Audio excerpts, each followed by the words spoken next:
Hi everyone! Welcome back to Digital Partners. In today's video, we are going to show you how to create QR codes for free. If this video is helpful, let us know in the comments, leave a like, and subscribe to our channel for more tutorials. Let's get started. QR codes are extremely useful because you can link them to a website, a YouTube channel, or any other online content, and people can access it instantly just by scanning it with their phone.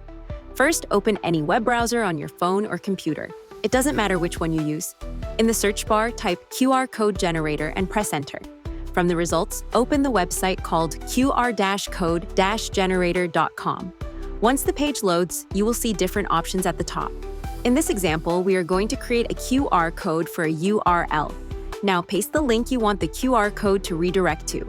This could be your website, your YouTube channel, or any other link you want to share. In my case, I am going to paste the link to my YouTube channel.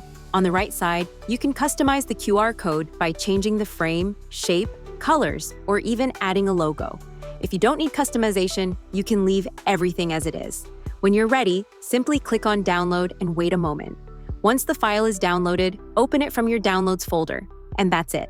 Your QR code is ready to be scanned and will take people directly to your link. We hope this tutorial was helpful. If you have any questions, feel free to drop them in the comments. Don't forget to like, subscribe, and hit the bell so you won't miss our upcoming tutorials. Thanks for watching Digital Partners, and I'll see you in the next video. Bye.